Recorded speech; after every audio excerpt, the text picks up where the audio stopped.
Hey there, it's Evan Nathaniel Grim, and welcome to the latest episode of my podcast, Astrology Unbound. Today, we're going to talk about the Cancer new moon on July 5th. And in the spirit of the sign of Cancer, we're also going to talk about the house of your birth chart that has associations with Cancer, which is the fourth house.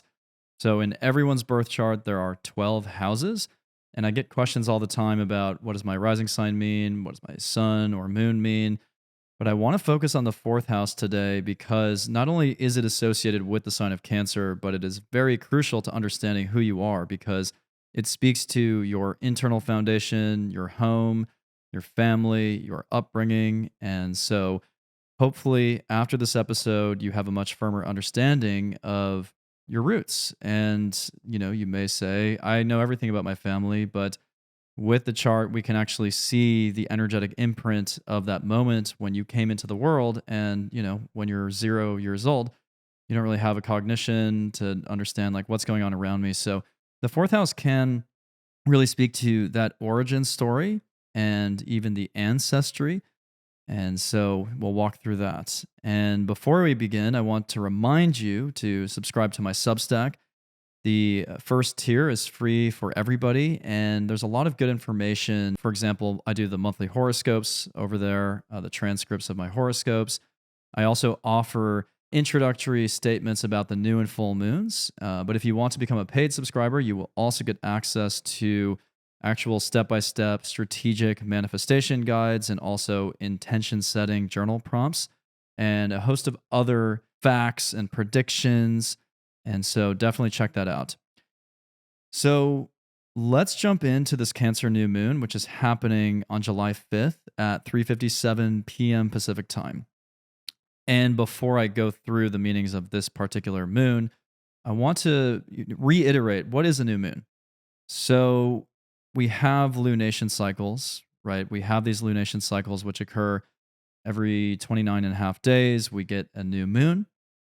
And the new moon is symbolizing the planting of a seed, a new beginning. And that's why astrologers recommend that you actually set intentions during a new moon because it is the birth of a new cycle. And when you plant that seed, you are trying to shape the growth and the growth trajectory of that seed. And you want to try and visualize like, what do you actually want to be bringing into reality 2 weeks later when we have a full moon? So, to get into the rhythm of the lunation cycles is important because what happens is you actually put yourself in lockstep with that manifestation journey as well. So, when there is a new moon, you want to set those intentions. What do I want to achieve in 2 weeks' time? But on top of that, there's another layer and another timeline where we have a full moon in that same zodiac sign approximately 6 months later. Today, we're going to talk about the key themes and how they apply to you and the collective. So, with the sign of Cancer, Cancer is dealing very much with the nurturing process. It is our emotions, our home, our sensitivities. It is our family. And it is sort of that protective layer that we're building so that we can feel comfortable in our own internal space. And when I think about Cancer new moons, there's something very natural about it because the moon rules the sign of Cancer. When we have that new moon, it's really a time to think about what is my home base? What is my comfort zone? What is my foundation at this time? And how am I really practicing self care? Because remember, Cancer is a water sign and it's a cardinal water sign. And cardinal signs are very dynamic, very action oriented, and they're actually taking initiative to accomplish something. And when you have the sign of Cancer, it is actually about taking that first step to really nurture yourself. And once you build that sense of nurturing, then you can go out there and nurture others, ideally. And there's something healing about Cancer as well, because Cancer understands, again, what kind of nourishment do I need? So for some of you, maybe there is a theme here of like getting in touch with your family, focusing on your home. And do you want to do something different with your home? Do you actually want to think about living somewhere else? So those are some high level themes within the sign of Cancer. But of course, every new moon in a zodiac sign will have its own characteristics based on the configuration of all the other planets. So this new moon is very special because what we have is it's a very spiritual new moon, way, way beyond actually many other, like sort of your average new moon, because number one, this new moon is actually aligned with the fixed star Sirius. And Sirius is the brightest star in the sky. It is the dog star.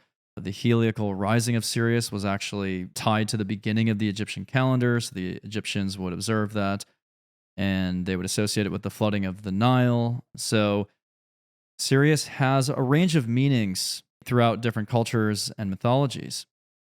But in the astrological tradition, the star Sirius has this very larger than life type of quality to it. It's very idiosyncratic.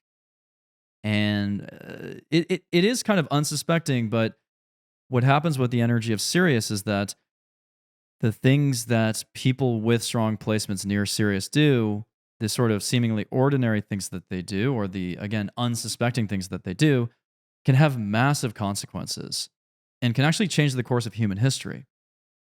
Now, this is just one example, but the United States, the sun of the United States, the birth chart of the United States is at 13 Cancer, which is aligned very closely with the fixed star Sirius.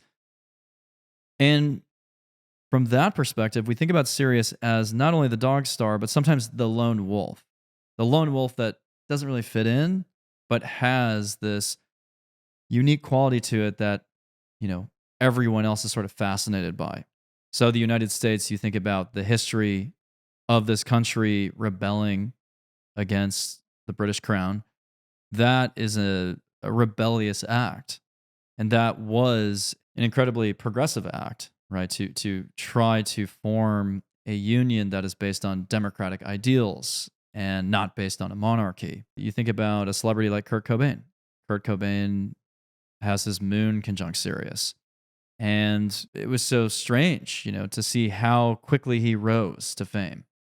Someone who was just kind of jamming around and playing sort of this hybrid of like metal music and borrowing from some of the 80s indie artists, suddenly overnight comes out with Nevermind, and that record within a few months was selling out arenas. So that is truly the essence of Sirius. Just suddenly overnight, there can be like one idea that you extrapolate from or you build on, and the world is forever changed because of that. And if you wanted to look at, I'm sure if you even just Googled that, celebrities with Sirius placements, like you'd get a long list.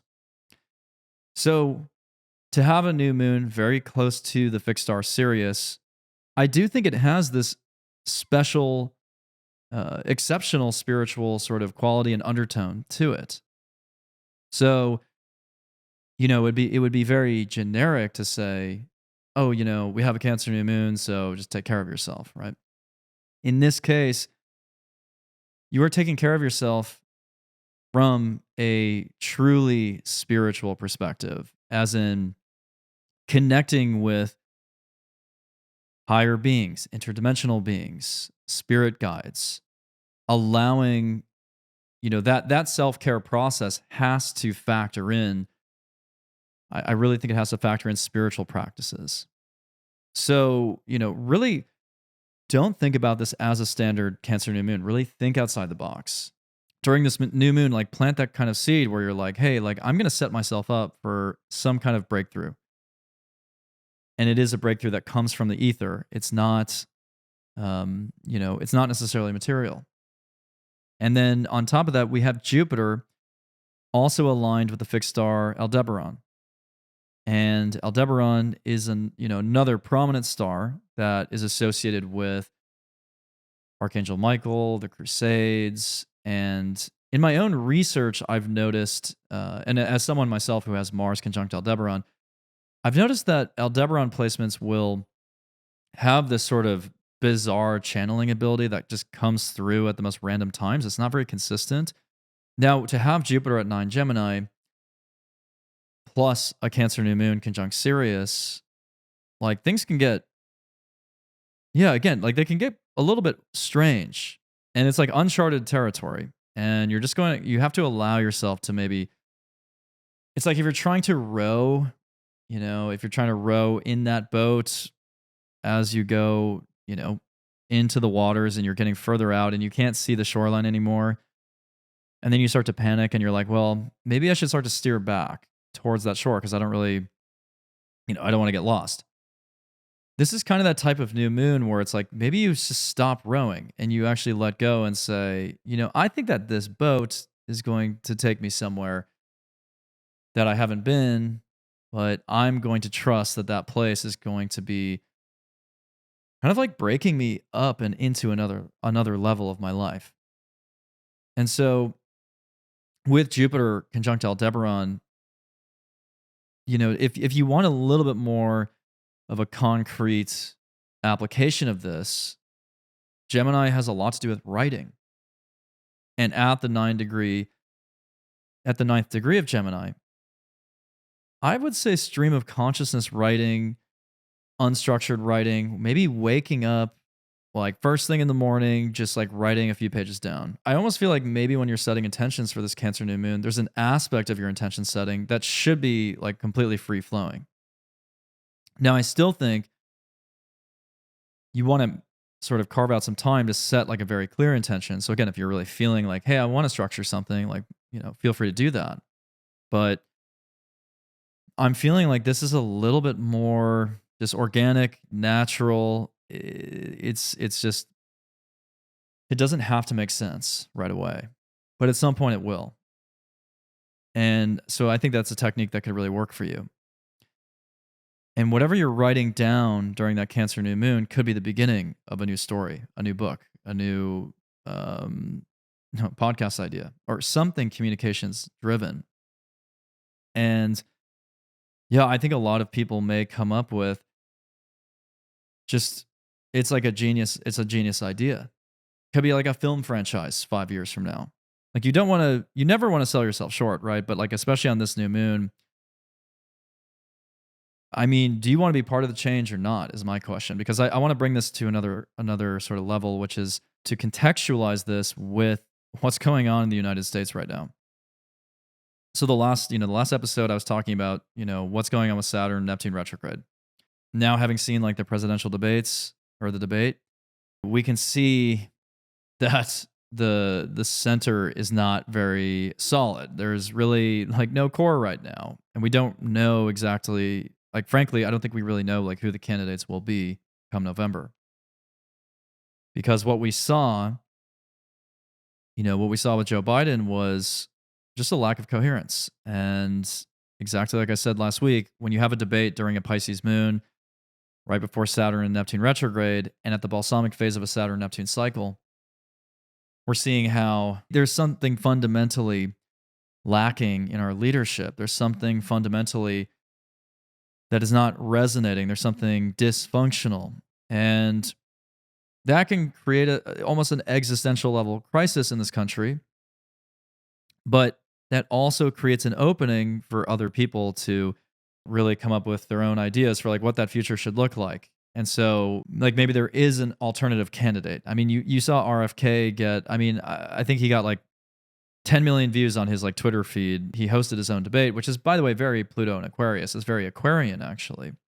And maybe there's some power and momentum behind him that's coming through. Maybe there is someone that replaces Biden, but either way, regardless of like how that actually manifests, there is a sense of entropy, right? So we have sort of out of order, chaos, out of chaos, order. And we're in that switch right now from just a little bit of order to maybe a lot of chaos. And just to amplify that theme, like Mars and Uranus are leading up to a conjunction during this new moon. Mars conjunct Uranus is not stable. Like it feels like almost like IBS. Like you just had like, you haven't had dairy in 5 years and then you just chug like a gallon of milk. Like just like think about that for a second. Like that's what Mars Uranus is. And so it's like there's sort of like an earthquake going on in society. It's like, what did I just sign up for? Like I thought we were in like some kind of like, some kind of like sanity here, homeostasis, and that's all gone. And it's going to be felt like building from July 5th all the way to July 15th when that conjunction is exact. Like it's just like everyone is feeling like there are no chaperones. Who like no one's actually running the show, and like what are we going to do about it? So I think the key is to not really feel like you are beholden to any of these outside structures anymore. Like you want to rip apart that paradigm and just like any grief or sadness or loss that you feel is just a loss of that old world. It's not actually detrimental to you at all. So if you are experiencing during this time like a friendship like completely falling away, or that you feel completely out of touch with the job you have, you're having trouble connecting with certain family members, like this feeling of maybe separateness or separation or erosion, it's like, yeah, but it's like that that skin needs to be shed. Like that skin is like there's something else. It's like a jacket you're putting down. It's a jacket you're putting down. It wasn't meant to last forever. It is impermanent, but that's the beauty of it.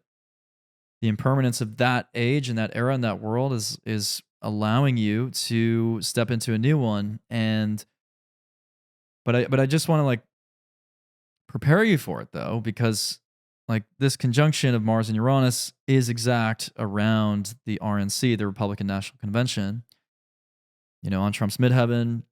So even that there could be some disruptions there on the Republican side. It's not that the entire system is going to collapse because other countries have had, Pluto returns, but like the US is still kind of in that Pluto return phase. And so with all these transits going on, there's just like a lack of center right now.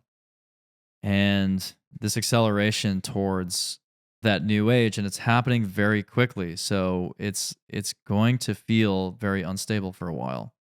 And if we even think about some of the alignments with like Chiron and the North Node still very close, that brings us back to 1968. So in 1968, we had RFK's assassination, and that led to Vice President Humphrey actually leading that ticket. And during 1968, we had Chiron in Aries, North Node in Aries, and the alignment is very close there. So if I were to go to August of 1968 here, at that time the North Node was almost exactly to the degree where the North Node is now in Aries, and Chiron was in Aries. And by the way, if we go back to July 4th, 1776, we also have Chiron in Aries again back then. So that degree point for the US birth chart was 20 degrees of Aries. And what I've noticed about Chiron and Aries, just thinking back to, for example, 1968 and then now, like we do have these themes of leaders who are in these positions of power, and they're supposed to be these symbols of strength, and in many ways they are, through the work they're doing, the activism, the causes that they're standing up for. Chiron does expose sometimes the wounded aspects of that leader, that champion. With Chiron and Aries, it is this again, it's not a lack of strength. Like if you have Chiron and Aries in your birth chart or in the first house, doesn't mean that you don't have any strength, but it does show that, again, some of the people we are looking to or holding up as this example of strength don't always either fulfill those obligations, or they disappear, they vanish. And it can be very tragic in that way. This Cancer new moon is almost a redefinition of the United States. And it's undergoing great change. And so you don't really want to sit on the sidelines and think, well, I'm just going to watch this train wreck happen. Again, you want to think about, okay, what do we want the new version of this country to look like? Again, doesn't mean that this entire experiment is over, because you look at countries in Europe, for example, that have had multiple Pluto returns. Many of them are still here. in existing in the same way that they have before. But it is sort of a feeling of like, it is a total collapse and then rebirth.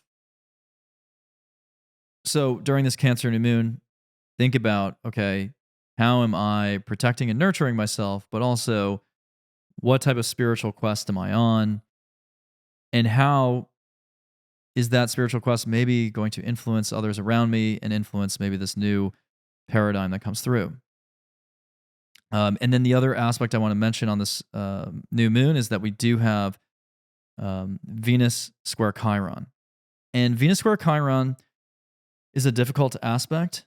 It can speak to, ways in which you could heal a relationship. So if you're in a difficult phase with someone, you're not really getting along, you feel like there's been a lot of hurt and a lot of maybe insults thrown around, like maybe you can kind of finally patch things up during this new moon, because again, Cancer does have that sensitivity.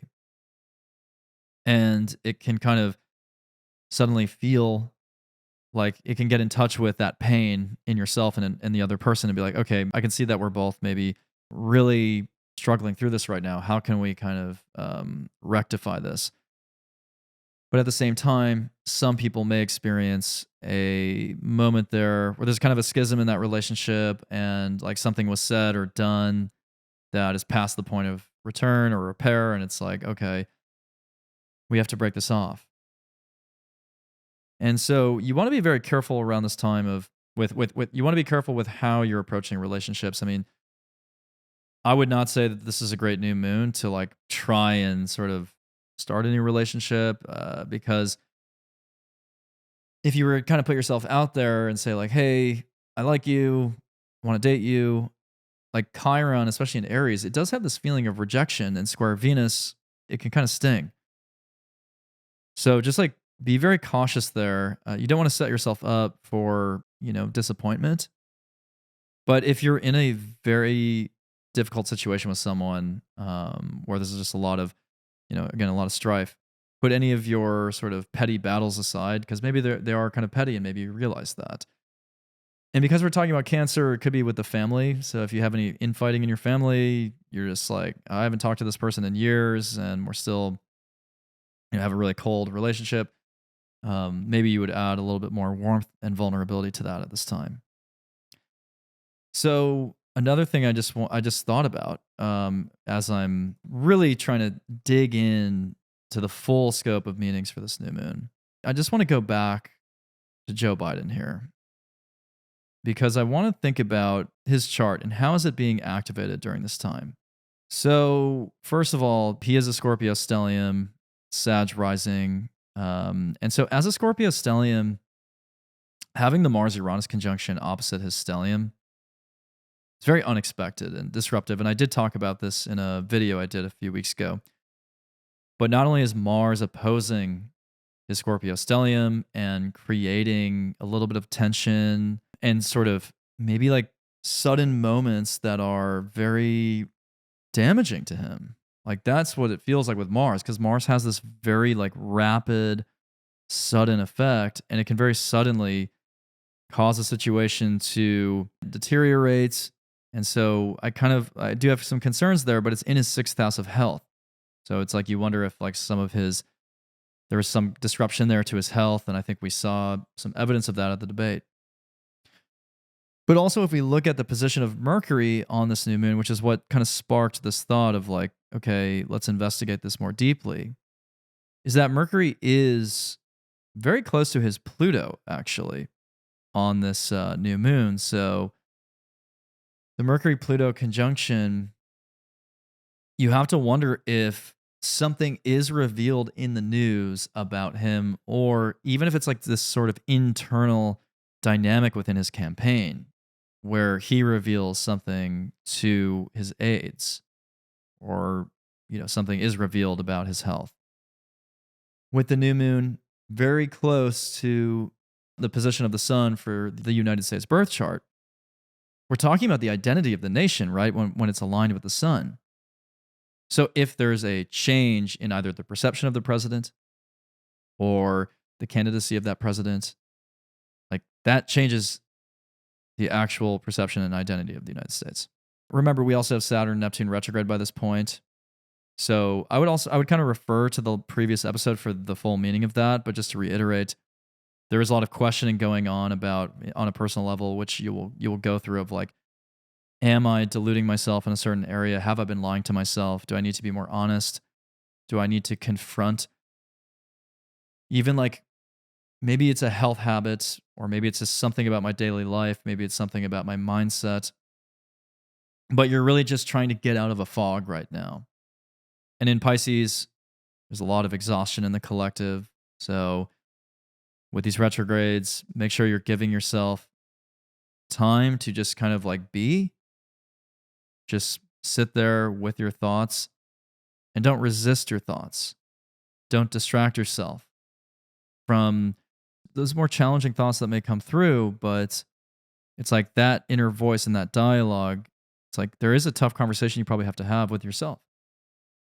And by having that, you can actually problem solve instead of, again, evading or kicking the can down the road. So I think that there is a confrontation with the self right now and really breathing a little bit more truth into every aspect of your life in order to say, okay, like now I have a more tactical approach to something that is still Piscean and it still has this sort of magic to it. So now I want to switch gears and start to talk about the fourth house. And the reason is because the fourth house has an affinity with the sign of Cancer. So in the birth chart, we have 12 houses. And similar to the zodiac signs, the 12 houses tell a cyclical story of like how you're developing your identity, yourself, your skill sets, how you're bonding with other people, how you're self-actualizing through the lens of your career, and then how you're really bringing society into a new era, with your ideas once we get to the 11th house. And then by the 12th house, we're starting to let everything go and surrender and allow for a new cycle to come in. And as I'm saying that, I just want to reiterate that it does feel like almost we're in a 12th house sort of era for the United States. I mean, I think that's another good way to put it. Like, it does feel like we're just kind of like purging, releasing, detoxing. But it's like that cleanse, that purification of what's no longer working, again, I think holds a lot of promise for the future. So now what I'm going to do, though, is I'm going to go through what the fourth house means based on each rising sign. So if you're not familiar with like what sign do you have in your fourth house, or I don't have any planets in my fourth house, so does this even matter? We'll track it based on the rising sign, so you have a reference point. So all you need is your rising sign to follow along with this part. And when we talk about the fourth house, it is an area of life. So each house of the birth chart is a domain, it's an area of life where the planets are either transiting through to activate that house. The planets are a conduit or a channel through which the energy of that sign, sort of acts. And if you don't have any planets in a house, you still have a sign that rules that house. And that sign has certain characteristics, certain energies, certain traits. And then you would look to the planet that rules that sign, and you would find that planet in your birth chart to get more detail on that house. So what I'm going to focus on is what it means when you have a specific sign in that house. So I'm not going to focus on the planets today. I'm just going to focus on, for example, what does it mean if you're a Capricorn Rising in an Aries fourth house? Now, when we're tracking this today, I would also recommend using a whole sign house system because I find personally the whole sign house system to be more accurate than Placidus or other systems. And so naturally, the fourth house would be the fourth sign from your first house. So whether you have a Capricorn rising at 2 degrees or 29 degrees or 28 degrees, Aries is the fourth sign from Capricorn. Therefore, Aries would occupy your fourth house. So, to actually dive into the fourth house a little bit further and to distinguish the fourth house from the IC, the fourth house is that area of life that speaks to your home, your property, your family, your ancestors, the caregiver in your household growing up. The caregiver could be the mother or father. The fourth house is typically associated with the mother, although I have found examples, plenty of examples where it's reversed. And the fourth house is that, in some respects, it is your inner foundation, but it is not necessarily the most sort of private or hidden aspect of you, because that would actually be the IC. So the IC is actually a point in the sky. It is a chart angle, whereas the fourth house is just that domain of life that I talked about. So the IC is really marking the intersection of the ecliptic and the meridian at the lowest point below the horizon from your vantage point, wherever you were born. And because of that calculation, there is a symbolic meaning of the IC as being really the deepest roots of you, your ancestors, your family, but it's also the most sort of private, hidden dimensions of who you are. And based on the calculation, sometimes the IC actually does not fall in the fourth house. Sometimes it falls in the second house, third house, fourth house, fifth house, and the sixth house as well. So, if you have the IC in a different house than the fourth house, then that means that part of your, like some of the influences growing up are really, speaking to that house. So if you have the IC in the third house, the influences would be a bit more cerebral, potentially about, maybe your family was very much like, you have a family of teachers or educators or writers, or just intellectual people. If you have the IC in the fifth house, maybe there's a bit of an underlying creativity to your family.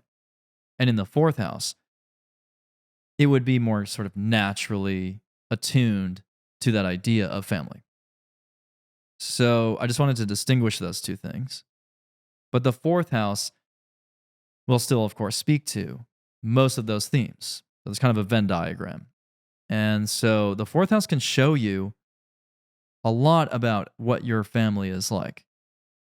And that's important, right? Because it can show you how you were conditioned. And you don't really choose how you're conditioned.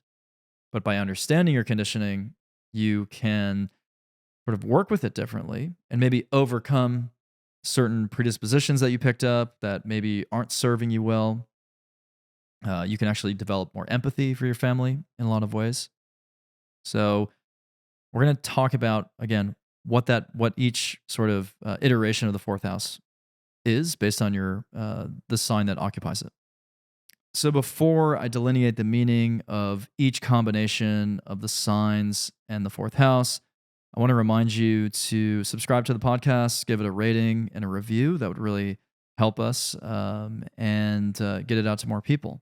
And also subscribe to my Substack. That's where you can get exclusive insights about new moons, full moons, global predictions, and much more. And also, be sure to follow me on my other social channels, Instagram, TikTok, and also visit my website, evannathanielgrim.com, to get all of my content, which can include courses. And eventually, I will be announcing my 2025 schedule for one-on-one readings. Right now, my 2024 schedule is fully booked, but I will be announcing 2025 in the near future. So let's start off with Aries risings. So I want to go through, again, what are the characteristics of your upbringing, your family, your home, what kind of home environment do you seek based on the sign that rules that house. And so I'm going to go in order from Aries to Pisces. And so Aries Rising. So again, when I go through this, refer to your rising sign. Aries Risings, you have Cancer in the fourth house. And Cancer is naturally attuned to the fourth house. So if you are an Aries Rising, typically you come from an environment in which there is a bit more of an idyllic sort of family life, or it's a family life that maybe you are nostalgic for. Because Cancer very much rules the past, like memory, thinking about the past, and that can lead to a lot of nostalgia. And typically there's a caregiver who is very maternal. Cancer has a maternal quality to it. Of course, it depends on what planets you have in the fourth house. Depends on where your planets are in your chart. So, for example, if you had Mars in your fourth house in Cancer, that would create a bit more of a combative atmosphere at times, or an independent one where people are kind of on their own islands. With that caveat in mind, but it's still very important to think about what that sign means, because it will still really shape and fashion your fourth house. So for Aries, in theory, you would have a family that, is actually providing that nourishment. And so you may look to your family as a source of comfort, or in your own home in the way you design it. If you're like, I'm an Aries rising and I never got along with my family, again, has a lot to do with the placement of your Mars actually as an Aries rising. But as you design your own home, I mean, you really want your home to feel Cancerian. You want it to feel cozy. Whatever your comfort looks like, really make sure that you're really feeling that comfort. You're bringing yourself comfort through those activities, or through, making sure the items in your house have that sort of maybe even like lived in quality that can be very Cancerian as well. I think as an Aries rising, you can have like a very stable understanding of home. So I want to go now to Taurus. And as a Taurus, you would have Leo in your fourth house. And so what that speaks to and translates to is a family that can have this sort of creative flair to them. They can even be kind of proud of what they're doing and achieving and their creative accomplishments. But Leo doesn't always have to be like, I'm surrounded by dancers and singers and actors and like improvisationalists, doing sort of like little plays or something, or playing games in the house. Like, it doesn't have to be, that sort of Leonic. It could just be, Leo is the inner child in a lot of ways. So there could be a childhood where there is a parent who is very proud to be a parent.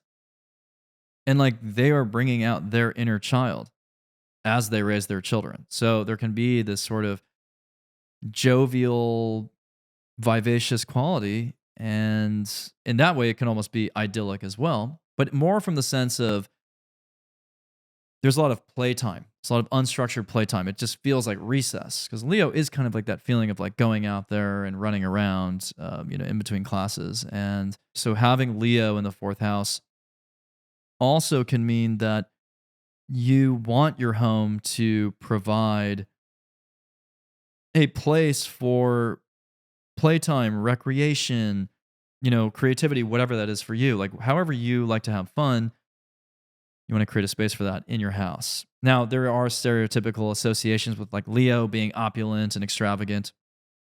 And sure, like maybe some Taurus risings, they would have like the nicest furniture, the nicest couch, and it would all be like, maybe it would be kind of grandiose. They would have like the gold framed portrait of themselves or something. They'd be like, oh, like this, I have this huge mural of myself and a huge mural of my family. And it's like, it can be that way. But, if I'm thinking about like, the whole population of Taurus risings, like the most likely and the most practical advice here is again, just to really make sure that you're nurturing your creativity and not letting go of that. And ideally, some of that sort of creative ambition was sort of given to you by your family. So now we have Gemini risings. And Gemini risings, you have Virgo in your fourth house. So with Gemini and Virgo both being ruled by Mercury, that will create a home environment that is orderly and organized, and everything is sort of like there's a family environment that's a little bit more. I know it's a little bit more cerebral. It's more of a there's more of an emphasis on like developing skills, like really niche skills.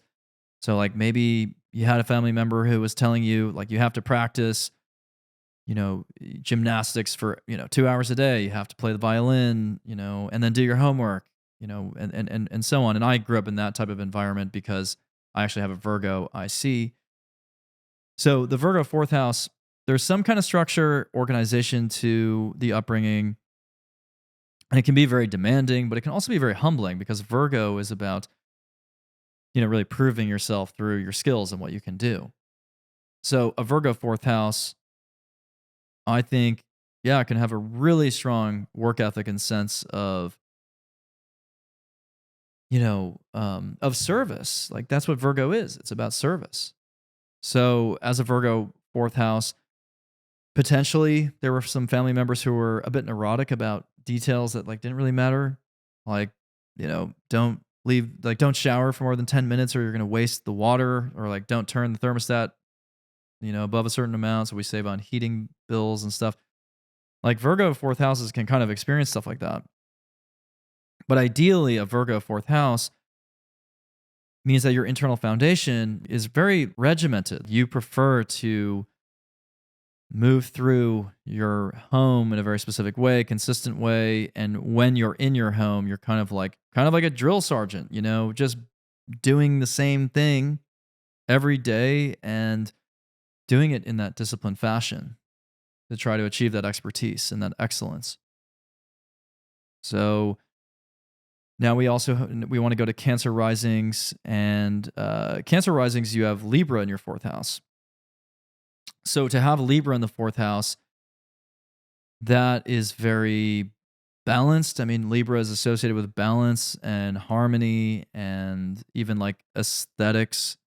So a Libra fourth house, I mean, that can show, it can speak to a family that has a sense of, diplomacy, camaraderie, mutual exchange, trust, and there is a respect. There's like a mutual respect there with a Libra fourth house.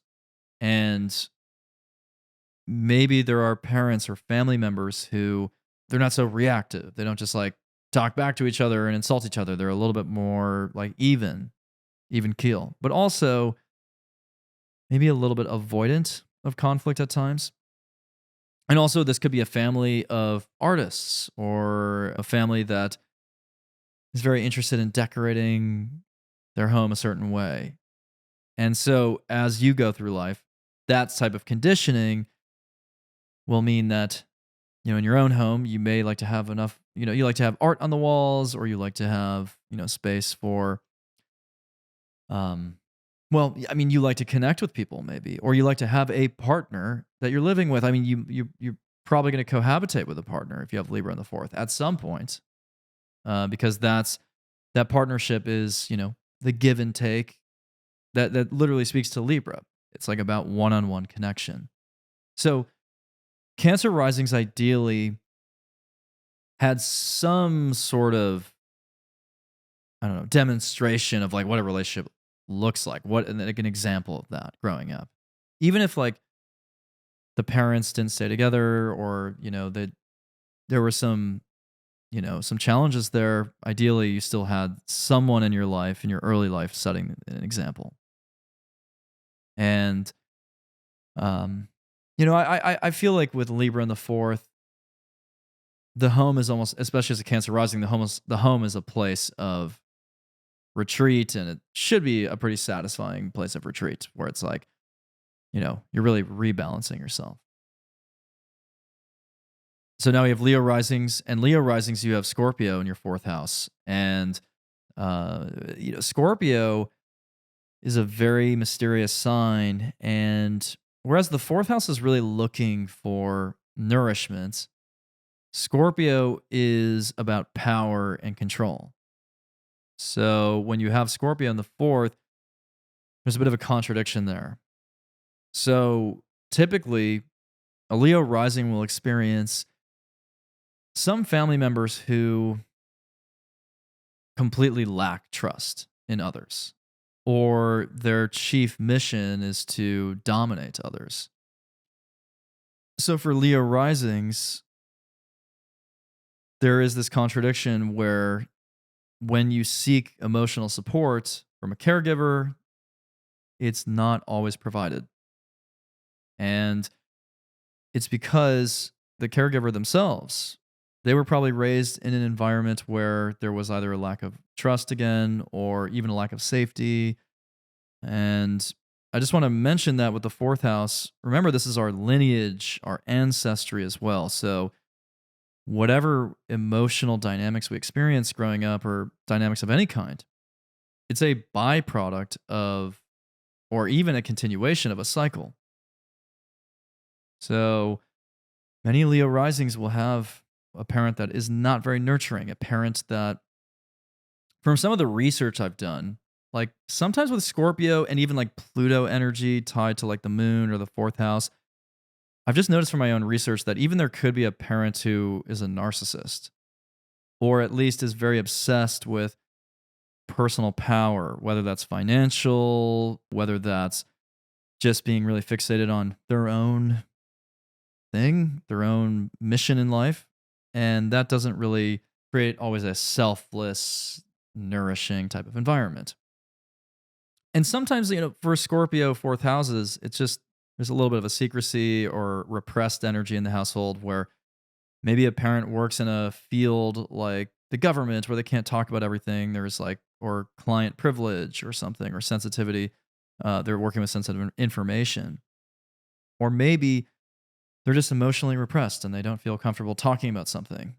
But in either case, whether it's for the job or it's because, of their emotional immaturity or whatnot, typically the individual, so you as a Leo rising, you're not feeling that nurturing. But what I do like about this, having Scorpio there, is that does give you the ability to really read through people because you were raised in that environment where not everything was being disclosed. There was a lot of concealment. And so a lot of Leo risings will have a psychic sense. They'll have X-ray vision. There is transformation in the fourth house with Scorpio. So you can transform eventually your relationship to your family as you work through that. But one other thing I would mention is like Leo Scorpio combos sometimes can become almost obsessed with validation because in that fourth house, they weren't really getting it. So they weren't receiving that validation. And that's kind of true sometimes with any kind of Pluto moon, like a Hades moon, Pluto square conjunct opposite a moon. So once a Leo rising overcomes that feeling of like, once they really build up their self-worth in a true sense, like true confidence, not like, that sort of egoic or brashness or, that extravagant over the top sort of attitude of like everybody, look at me.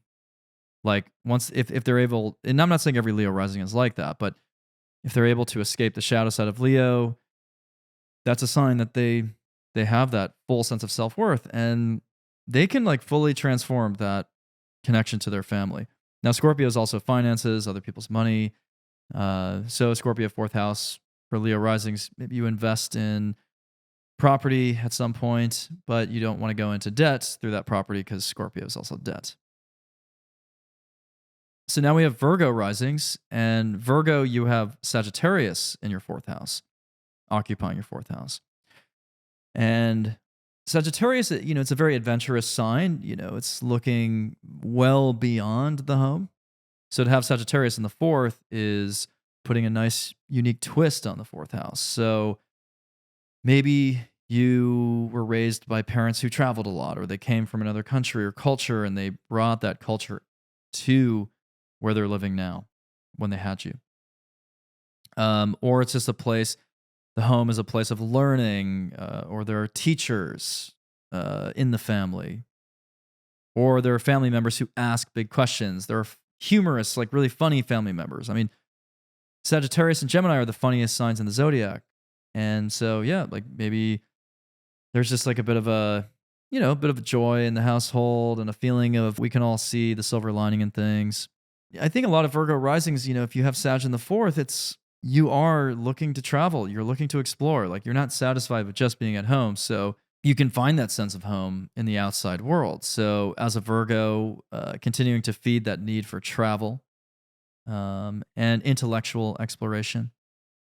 And I guess the drawback of sometimes having Sag in the fourth is like maybe you have family members who were almost like self-righteous about what they believed. Sometimes Sagittarius is religion, and maybe you had to escape from an environment that was like overly dogmatically religious.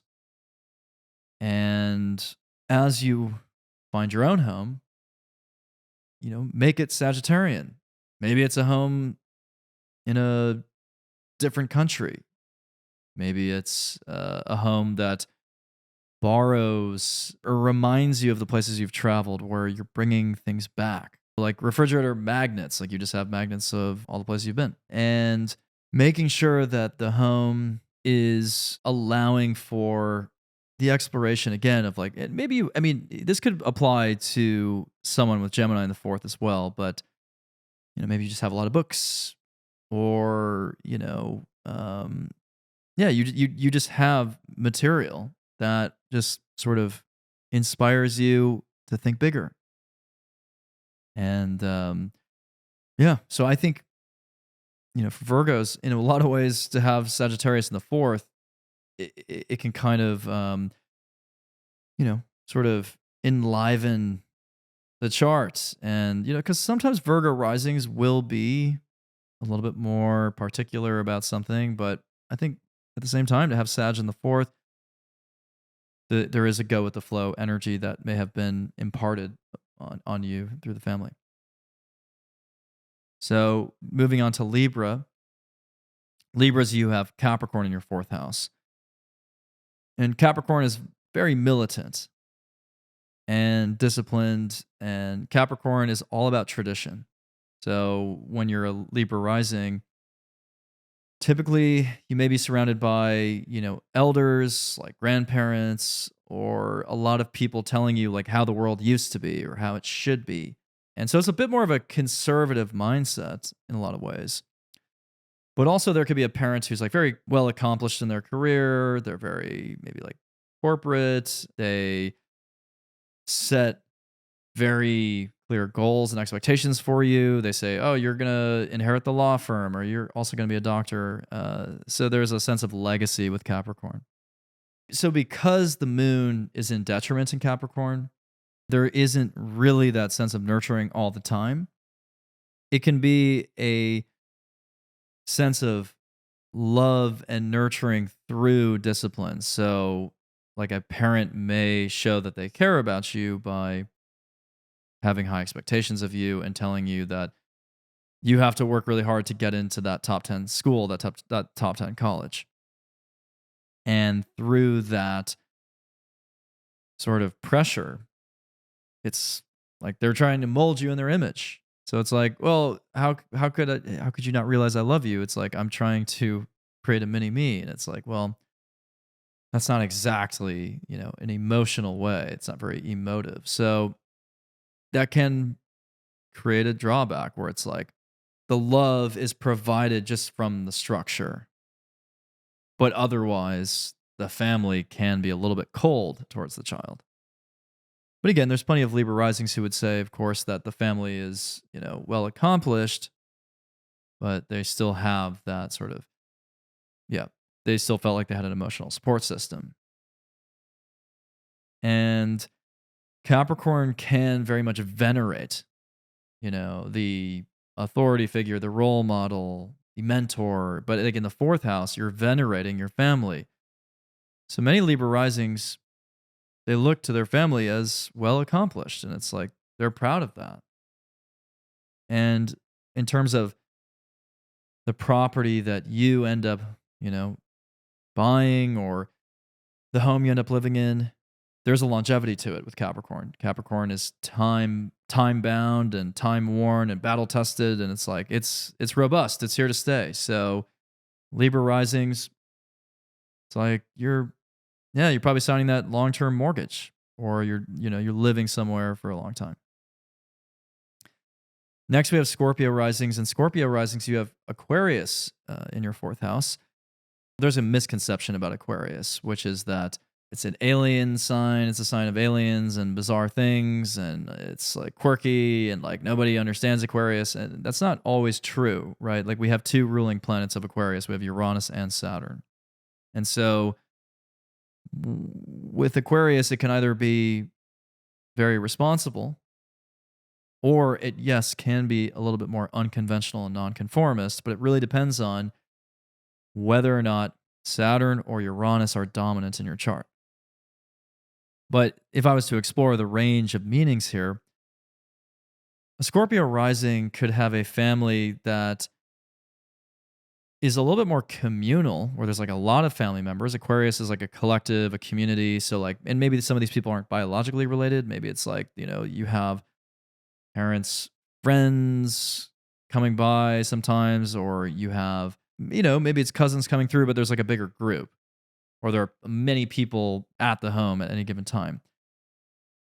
Sometimes Aquarius is radical, rebellious. It's the energy of an activist. And so in Aquarius' fourth house, could be like, this could be a family that has sort of like very strong political ideals and ideologies, or there is something, there's some kind of humanitarian cause that they're vouching for.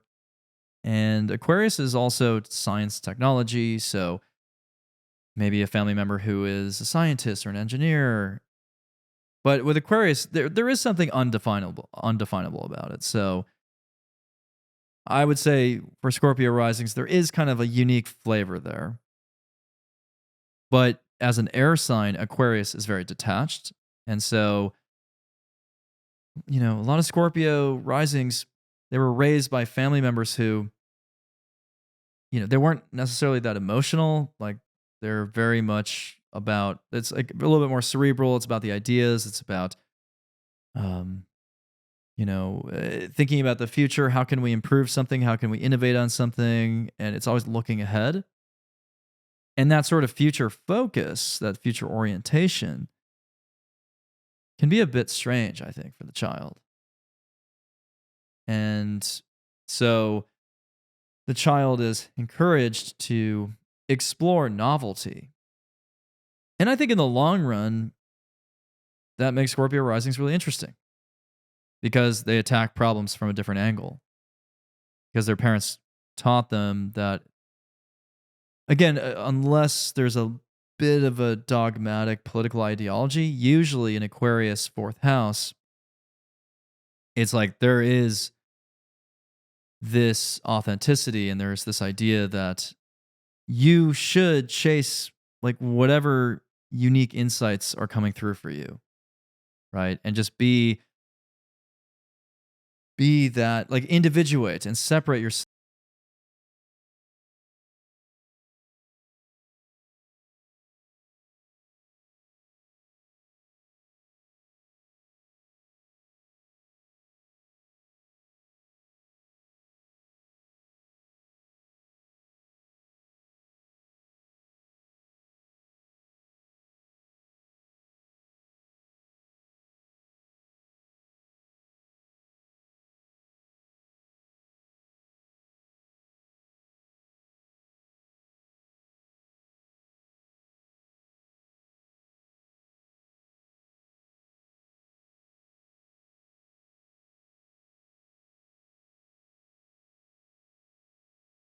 And spiritual sign, but also it's very emotional, and at other times it can be not very, you know, it's not very clear. Like the perception is a little bit fogged up.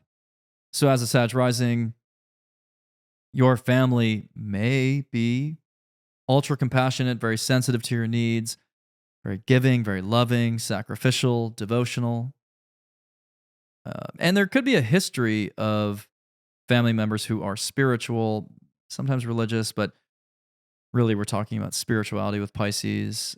Maybe a lineage, ancestral line of healers, doctors, and for all the other signs I've mentioned so far, like the characteristics of those signs in the fourth, that does sort of typify your ancestors or speak to the sort of things they were doing and so on. So like just to go backwards for a second, like Libra risings, a lot of times the ancestors may have or recent family members may have worked in government, which is very Capricornian, or worked within these, massive corporations. But for Sagittarius, there's a history of, very spiritual people or people who are trying to heal others. But with Pisces being health in a lot of ways, maybe there was a family member that needed extra care, or there was a family member who was sick or something. And Pisces can be a little bit delusional and deceptive. So maybe you idealize a family member, you don't see them clearly, or the family member was prone to lying. But ideally, there is like a spiritual foundation, although Pisces, because it's so abstract, like doesn't always provide a clear, obviously it's not really grounded per se, but maybe you were raised by dreamers, people who really, they want to create some magic in their lives. And so as you go through life, you can create that spark and you can really think about constantly reflect on your spiritual purpose. And in your own home, make sure that it's a place where you can meditate and relax and just chill out. Like, I think Sag risings are among the most spiritual signs because of that. Because their home is sacred. Their home is a sacred space. So a lot of Sag risings you may see, they have a area of their home with their sound bowls or their crystals or their sage. Like, that's a very Sag, or that's a very Piscean thing in the fourth house. So now let's go to Capricorns. Capricorns, you have Aries in the fourth, and that speaks to a family life that is very independent, sometimes a little bit more aggressive and prone to conflict. And you may have witnessed family members fighting with each other, disagreeing with each other, and also family members who kind of wanted to take the reins, who wanted to make the decisions. And you may have a parent who is a very standout entrepreneur and they actually, lead by example and they're very much a maverick personality. They're kind of a trailblazer. But on the other hand, like I said, there could be this tension always bubbling up in the household where, you're not really witnessing the art of compromise. You're, the opposite of a Cancer rising. Whereas a Cancer rising is seeing how compromise is sort of achieved. Capricorn risings is a little bit more of like, I'm going to just exert my will and assert myself in order to get what I want. So Capricorn risings usually experience quite a bit of conflict there in the household. And so as Capricorn risings go through life, they may seek to really set the tone of like their home, even if they're living with someone. Because I would say with, with Aries in the fourth, there can be this energy of like people feeling like a little bit agitated by like the whole concept of cohabitation. So Capricorn risings, I really think they like to, at the very least, have their own space in their home. So like I think that people can get on your nerves a little bit more easily in the home. So make sure that you're either, you don't have to live alone, but make sure that you have that sense of space. And, if you are living with someone though, don't take charge of everything. Like allow the other person to make some decisions. Because I think with Cap Rising, a relationship could be just fine until you have to move in, and all of a sudden it's like, well, I don't want to give up my autonomy. I don't want to compromise on like where the art goes. Like that doesn't make any sense. So for Cap Risings, practice the diplomacy in the household, even if your family didn't demonstrate it or set an example with that. And I think that with the fourth house, I think there's an entrepreneurial spirit within you that can help you a lot in your career. And I didn't talk about the midheaven or the 10th house today, by the way, but we'll save that for another episode. But the 10th house and the midheaven in a lot of ways is your vocation, your public calling, your career, which is opposite the fourth house in the IC. And again, similar to how the IC and the fourth house are not equivalent, because the fourth house is an area of life. The IC is an actual calculation of the ecliptic and the meridian. The MC and the 10th house can be in different places. But anyways, just to illustrate that, the midheaven is your vocation, the IC is your deepest roots. So now you have Aquarius risings. Aquarius, you have Taurus in your fourth house. And Taurus is a very stable sign and typically appreciates the natural world, tangible things, financial stability to some extent. So as an Aquarius rising, the family growing up probably emphasized the need for financial stability, the value of things, and they probably provided some degree of comfort. I mean, of course, it really depends on the entire chart, but it doesn't always have to mean like, that it's financial, there's a lot of wealth or anything. It just means that there's some sense of stability and a groundedness in values and some kind of value system. For Taurus, if it's like, your parents really value the outdoors, like maybe you grew up near, a hiking trail or a farm, and like that was your connection to the earth. Maybe it was a valuing of money and financial success, and so you had parents who were, in banking, or they were very, just they had lucrative jobs. Or maybe with Taurus being very creative, you had parents who are musicians. And so for an Aquarius rising, having Taurus in the fourth, I think there is that sense of grounding. And throughout your life, you ideally uphold some of those values, but also your own. And Taurus is also about your natural talents and your self-worth. So I think Taurus in the fourth is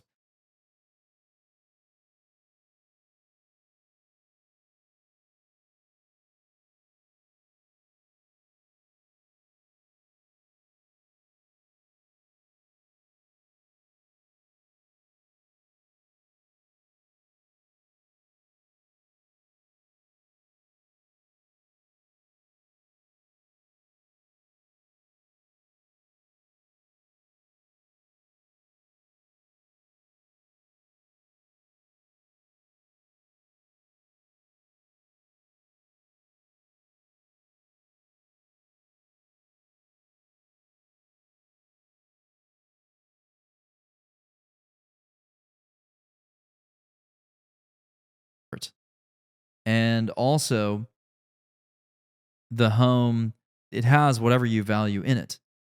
Like, so if you value like really nice furnishings, like you'd have that. If you value music, then you would have instruments around you. So for Taurus, like in the fourth, it's like you're translating all the things that you want, all the things you seek, you're bringing that into the home, and you're seeing that on the physical plane. So it can be very stabilizing to have Taurus in the fourth. So now we have Pisces risings, and Pisces, you have Gemini in the fourth. And Gemini, the first sign ruled by Mercury, it has this curiosity. And so that will shape your family in a lot of ways, as like teachers, potentially educators, or just intellectually open-minded or curious. And, Gemini's siblings. So, the third house is also siblings, but it could speak to a home where, you have siblings, or Gemini's neighbors. So maybe there are neighbors around. But Gemini is trying to really feed intellectual curiosity and Gemini is about reading, writing. So maybe there are some like avid readers in the family. But Gemini is about language and communication. So you could have very communicative parents who are, they're reading to you every night as a child, and they're trying to teach you a lot about the world, like a whole, like just a little bit of everything, just a range of facts. So Pisces risings, you probably have a lot of random facts that know about, and as you go through life, yeah, you want your home to continue that theme of, I know I talked about this for Virgo risings as well, but like, maybe it's like you have books, a lot of books in your home, and like, you're just like giving yourself an outlet constantly to learn more if you want. And Gemini is very busy, very fast paced, very hectic as a sign. So Pisces risings, you may enjoy a lot of variety in your home, and you want a home that's maybe like allowing you to keep busy somehow. Like, I mean, maybe the home is like, I'm not saying this would be all Pisces risings, but like maybe the home is even like situated in a place where there's a lot of comings and goings. Like it's like near a neighborhood that has like a hustle and bustle to it. But you want to feel like in your home there's just, I don't know, like always something going on. So maybe you have like, like you're multitasking. You have the TV on, you have the news on, you still get like the newspaper delivered or something. So like Pisces, like your home is a funnel or an environment for all these new ideas, really. And because your family gave you so much to work with there, as Pisces rising, like as you go through life, like there's a lot that you can do with your life. I mean, because in your home base, you're just exploring so much intellectual territory.